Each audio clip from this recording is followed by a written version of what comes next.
Hi hello ಎಲ್ಲರಿಗೂ ನಮಸ್ಕಾರ. ನಾನು ನಿಮ್ಮ ಪ್ರೀತಿಯ ಸ್ವಾತಿ ನಾಗರಾಜ್.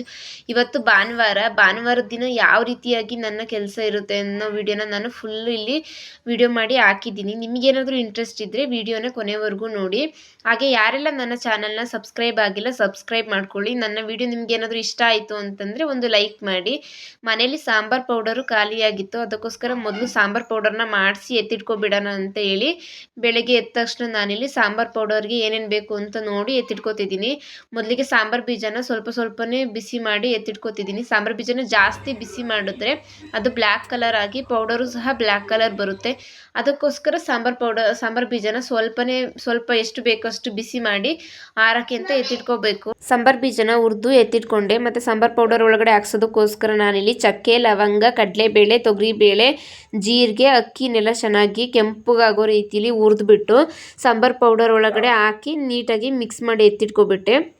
ಅದು ಆದ ನಂತರ ನಾನು ಮಿಷಿನಿಗೆ ತಗೊಂಡೋಗಿ ಪೌಡರ್ನ ಮಾಡಿಸಿ ತಗೊಬಂದೆ. ಪೌಡರ್ನ ಮಾಡಿಸಿದ ತಕ್ಷಣ ನಾವು ಡೈರೆಕ್ಟಾಗಿ ಬಾಕ್ಸಿಗಾಗಲಿ ಕವರಿಗಾಗಲಿ ಎತ್ತಿ ಇಟ್ಕೋಬಾರ್ದು. ಅದು ಸ್ವಲ್ಪ ಹೊತ್ತು ಆರಿದ ನಂತರ ಅದನ್ನೆಲ್ಲ ತೆಗೆದುಬಿಟ್ಟು ನಾವು ನೀಟಾಗಿ ಬಾಕ್ಸ್ ಒಳಗಡೆ ಕವರ್ ಒಳಗಡೆ ಹಾಕಿ ಸ್ಟೋರ್ ಮಾಡಿ ಎತ್ತಿಟ್ಕೋಬೇಕು.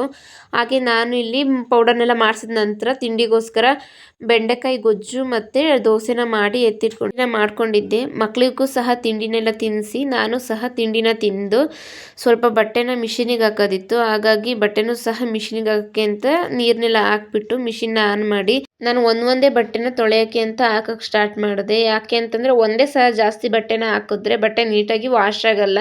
ಅದಕ್ಕೋಸ್ಕರ ಒಂದೊಂದೇ ಬಟ್ಟೆನ ಹಾಕೋದ್ರಿಂದ ನೀಟಾಗಿ ವಾಶ್ ಆಗುತ್ತೆ. ನಾನು ಬಟ್ಟೆ ಎಲ್ಲ ತೊಳೆದ ನಂತರ ತೆಗೆದು ಜಾಲಾಡಿಸಿ ಬಿಸಿಲಿಗೆ ಒಣಗಾಕಿದೆ. ಬಟ್ಟೆನೆಲ್ಲ ತೊಳೆದು ಒಣಗಾಕಿದ ನಂತರ ನಾನು ತಿಂಡಿ ಮಾಡಿರೋಂತಹ ಪಾತ್ರೆ ಎಲ್ಲ ಇದ್ವಲ್ಲ, ಪಾತ್ರೆನೆಲ್ಲ ತೊಳೆದು ನೀರು ಇಳಿಯೋಕ್ಕೆ ಅಂತ ಹಿಂದೆನೇ ದಬಾಕಿ ಹಂಗೆ ನೀರು ಇಳಿಯೋಕ್ಕೆ ಬಿಟ್ಬಿಟ್ಟೆ. ಆಮೇಲೆ ಅಡುಗೆ ಮನೆನ ಕ್ಲೀನ್ ಮಾಡ್ಕೊಳ್ಳೋಕ್ಕೆ ಸ್ಟಾರ್ಟ್ ಮಾಡಿದೆ. ಶೆಲ್ಫ್ನೆಲ್ಲ ನೀಟಾಗಿ ಒರೆಸ್ಕೊಂಡು ಗ್ಯಾಸ್ನೆಲ್ಲ ನೀಟಾಗಿ ಒರೆಸ್ಬಿಟ್ಟು ನಾನು ಮನೆಯನ್ನೆಲ್ಲ ನೀಟಾಗಿ ಕಸನೆಲ್ಲ ಗುಡಿಸಿ ನೆಲನೆಲ್ಲ ಒರೆಸ್ಕೊಂಡು ಮನೆನ ಕ್ಲೀನ್ ಮಾಡಿದೆ. ಮನೆಯನ್ನೆಲ್ಲ ಕ್ಲೀನ್ ಮಾಡ್ಕೊಂಡ್ಮೇಲೆ ತಲೆಗೆ ಎಣ್ಣೆ ಹಚ್ಚಲಿಲ್ಲ. ಅದಕ್ಕೋಸ್ಕರ ತಲೆಗೆ ಎಣ್ಣೆ ಹಚ್ಕೊಳ್ಳೋಣ ಅಂತ ಎಣ್ಣೆನ ಬಿಸಿ ಮಾಡಿ ಆರಕ್ಕೆ ತೆಗೆದಿಟ್ಬಿಟ್ಟಿದ್ದೆ.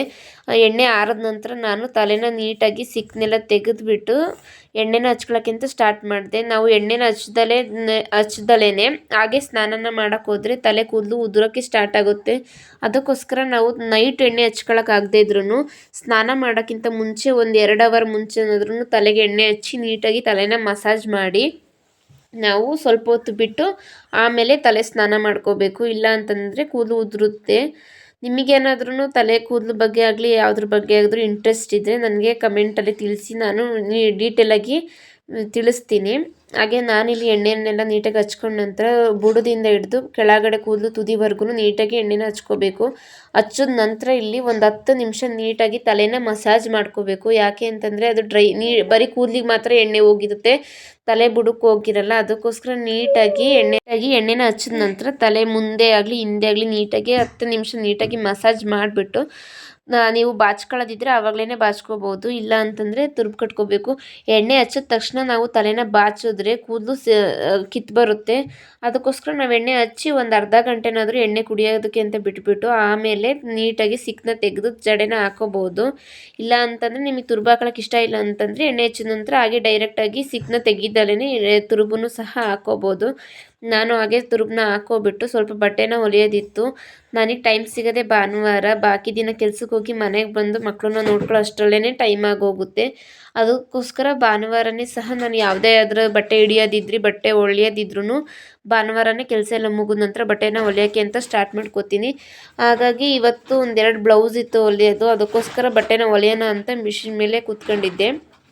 ಮಕ್ಕಳು ಸಹ ಬಟ್ಟೆನ ಹೊಲಿಯೋಕ್ಕೆ ಬಿಡಲ್ಲ ಅಂತ ಅವರಿಬ್ರಿಗೂ ಮಧ್ಯಾಹ್ನ ಊಟನೆಲ್ಲ ಮಾಡಿಸಿ ಅವರಿಬ್ರು ಮಲಗಿಸ್ಬಿಟ್ಟು ನಾನು ಬಟ್ಟೆನ ಹೊಲಿಯೋಕ್ಕೆ ಅಂತ ಸ್ಟಾರ್ಟ್ ಮಾಡಿಕೊಂಡೆ. ಅವರಿಬ್ರು ಎದ್ದಿದ್ರೆ ಇಬ್ಬರು ಅದು ಇದು ಅಂತ ಹೇಳ್ಕೊಂಡು ಕಿತ್ತಾಡ್ತಿರ್ತಾರೆ. ಅವರಿಬ್ರನ್ನ ಸಮಾಧಾನ ಮಾಡೋ ಅಷ್ಟರಲ್ಲೇ ನನಗೆ ಟೈಮ್ ಆಗೋಗ್ಬಿಡುತ್ತೆ. ಅದಕ್ಕೋಸ್ಕರ ಅವರಿಬ್ರು ನೀಟಾಗಿ ಊಟ ಎಲ್ಲ ಮಾಡಿಸ್ಬಿಟ್ಟು ಮಲಗಿಸ್ಬಿಟ್ರೆ ಒಂದು 2 ಗಂಟೆ ಟೈಮು ನೀಟಾಗಿ ಮಲ್ಕೊಬಿಡ್ತಾರೆ. ಆಮೇಲೆ ಅವ್ರು ಎದ್ದೇಳೋ ಅಷ್ಟರಲ್ಲಿ ನಾನು ಬಟ್ಟೆನೆಲ್ಲ ಯಾವುದಾದ್ರೂ ಇದ್ದರೆ ಹೊಲಿದು ಎತ್ತಿಟ್ಬಿಟ್ಟಿರ್ತೀನಿ. ಆಮೇಲೆ ಎದ್ದರೆ ಅವರಿಗೆ ಸ್ವಲ್ಪ ಹೊತ್ತು ಟಿ ವಿ ಆಗಲಿ ಇಲ್ಲ ಆಟಾಡೋಕ್ಕಾಗಲಿ ಸ್ವಲ್ಪ ಹೊತ್ತು ಬಿಟ್ಬಿಟ್ರೆ ಅವರಿಬ್ರು ಆಟ ಆಡ್ಕೊಳ್ತಿರ್ತಾರೆ. ಆಮೇಲೆ ನಾನು ನನ್ನ ಕೆಲಸನ ಸ್ಟಾರ್ಟ್ ಮಾಡ್ಕೋಬೋದು. ಹಾಗಾಗಿ ನಾನಿಲ್ಲಿ ಬ್ಲೌಸ್ ಇತ್ತಲ್ಲ ಹೊಲಿಯೋಕ್ಕೆ ಅಂತ ಸ್ಟಾರ್ಟ್ ಮಾಡಿದೆ. ಮಕ್ಕಳನ್ನ ಇಟ್ಕೊಂಡು ಕೆಲಸ ಮಾಡೋದಿದೆಯಲ್ಲ ಅದು ತುಂಬಾ ಕಷ್ಟ. ಯಾಕೆ ಅಂತಂದರೆ ಅವರು ನಾವೇನಾದರೂ ಮಾಡ್ತಿದ್ರೆ ನಾನು ಸಹ ಅದನ್ನೇ ಮಾಡ್ತೀನಿ ಅಂತ ಬಂದುಬಿಡ್ತಾರೆ.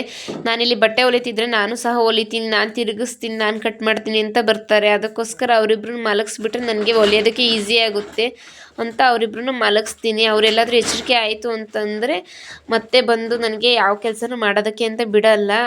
ಅದು ಬೇಕು ಇದು ಬೇಕು ನನಗೆ ಅದು ಕೊಡು ಇದು ಕೊಡು ಅನ್ನೋಷ್ಟರಲ್ಲೇ ಟೈಮ್ ಆಗೋಗ್ಬಿಡುತ್ತೆ. ಅವರಿಬ್ರನ್ನ ಮಲಗಿಸಿ ನಾನಿಲ್ಲಿ ಬಟ್ಟೆನ ಹೊಲಿಯೋಕ್ಕೆ ಅಂತ ಸ್ಟಾರ್ಟ್ ಮಾಡಿಕೊಂಡೆ.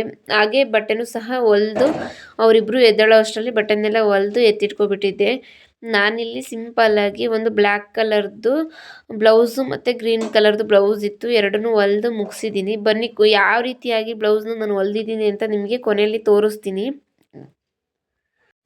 ಹಾಗೆ ಯಾರೆಲ್ಲ ನನ್ನ ಚಾನಲ್ನ ಇನ್ನೂ ಸಬ್ಸ್ಕ್ರೈಬ್ ಆಗದಲ್ಲೇ ವಿಡಿಯೋ ನೋಡ್ತಿದ್ದೀರಾ ಹೋಗಿ ಪ್ಲೀಸ್ ಸಬ್ಸ್ಕ್ರೈಬ್ ಆಗಿ. ಹಾಗೆ ಪಕ್ಕದಲ್ಲೇ ಇರುವಂತಹ ಬೆಲ್ ಐಕಾನ್ನ ಕ್ಲಿಕ್ ಮಾಡಿ. ನಾನು ಯಾವುದಾದ್ರೂ ಒಂದು ವಿಡಿಯೋನ ಮಾಡಿದ್ರೆ ಅದು ನಿಮಗೆ ನೋಟಿಫಿಕೇಷನ್ ಬರುತ್ತೆ, ಪಟ್ಟಂತ ನೀವು ನೋಡ್ಬೋದು.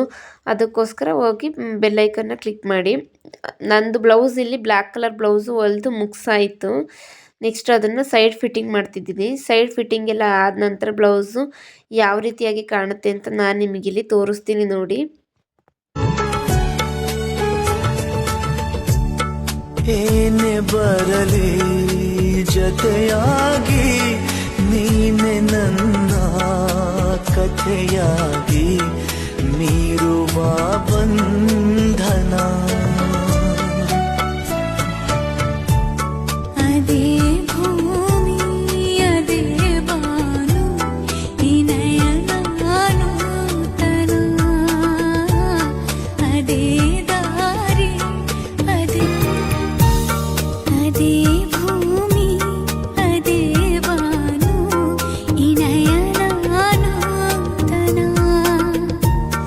ಅದೇ ದಾರಿ ಅದೇ ತಿರುವು ಈ ಪಯಣ ನೂತನ. ನನ್ನ ಮೋಡ ನನ್ನ ಹಾಡು ನನ್ನ ಕನಸೇ ಒಮ್ಮೆ ನೋಡು, ನನ್ನ ಚೆಲುವಿನ ನಂದನ.